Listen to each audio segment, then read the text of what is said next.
Welcome to my channel.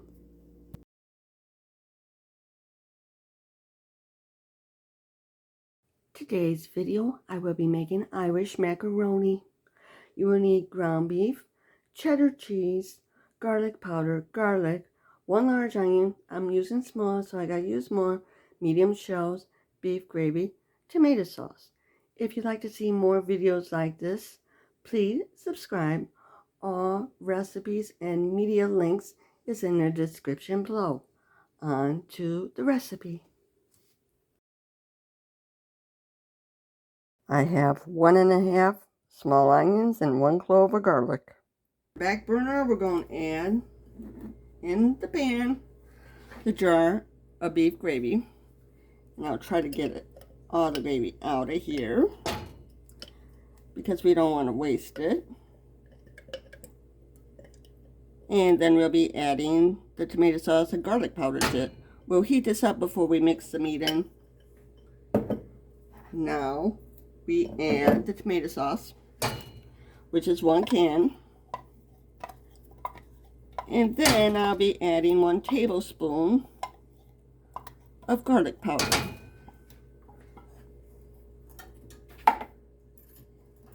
Here comes the 1 tablespoon garlic powder. We'll bring that to a boil before we add the meat to it. We are going to be adding the ground beef. And we're turning on our burner. And the onions and garlic to it. Then we'll just brown it. On the back burner, I'm getting my pasta water going where I'll be cooking the shells. I just add some salt to it. Just a little salt. I don't add the oil because if you add oil to your pasta water, your sauce will not stick to your pasta. I learned that. So I'm sharing it. While the meat is browning, we're going to preheat the oven to 400 degrees.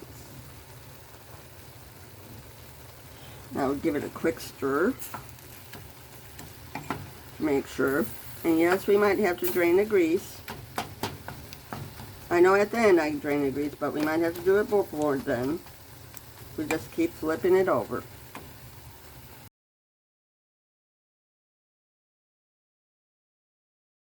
Since my pasta water boiling, I will be adding half a box of elbow macaroni. Not elbow macaroni, but shells. Okay.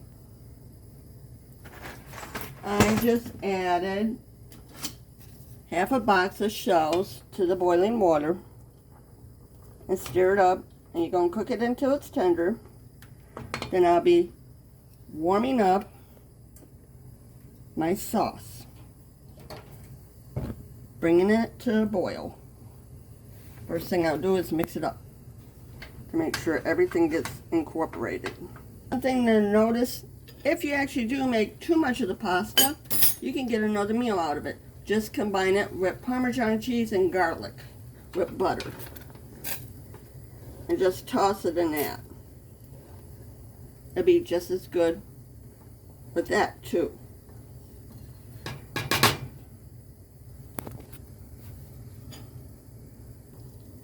We will be adding the sauce into the meat mixture. Make sure you get all the sauce out of the pan, because we will be combining some cheese in this, but we'll be doing that in a mixing bowl because we're going to be putting the shells in there too.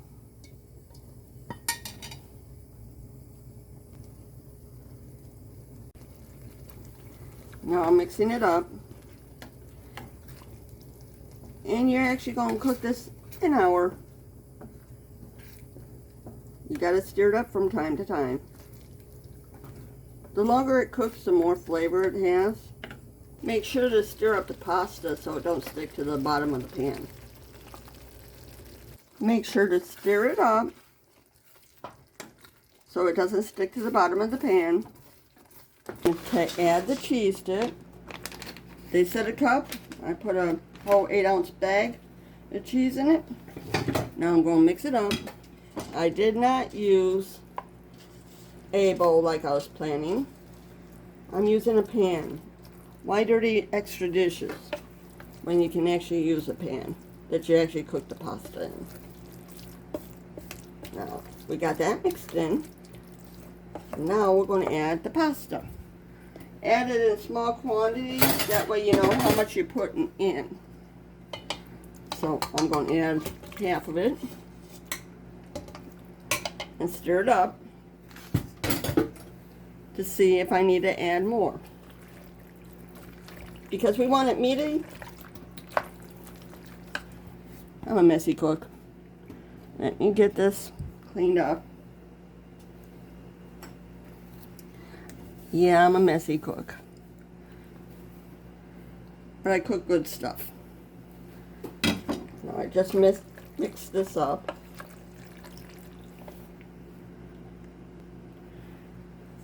You add some of the pasta and stir it in. You don't want it all noodles. You want some sauce to it too. You want it nice and saucy. So you keep adding until you got the right amount in for yourselves. I just add a little bit more in at a time. That way, you know you're not going overboard on the pasta. Then we'll be putting it in our dish and adding another pack of cheese on top. So it's nice and cheesy. Now I'll be transferring it to the dish. Just put it in. Just put it in. It should be plenty big for the pan. Then all we got to do is put in the cheese on top of it. We're going to smooth it out so it looks nice and pretty. Smooth it out so it looks nice and pretty. If you want to just eat it like this and bake it like this, you could, but I actually add more cheese. This is another bag of cheese. You can't go wrong with the cheese. You want it totally covered with cheese. That way it has a nice even layer. You don't want to see any of the meat or the pasta. I bury this sucker. And before you put it in, I would strongly suggest putting a piece of foil underneath it. So if it spills out, you're not making a mess on your oven. Because it probably will. And preheat it to 400 degrees. You're going to add this, and you just want it done when the cheese melts. Because everything else is cooked, you just want to melt the cheese. About 20 minutes. The reason why I'm making this is because it's for my St. Patty's Day dish. Since it had Irish in the name, I figure it counts, don't it? This is what it looks like when it's done. I'll plate it up for you. This is what it looks like done. Thank you for watching. Please stay tuned for the next video. Thank you. This is my disclaimer. I have no sponsors for products used or mentioned. If you have a favorite brand, use your favorite brand. Thank you.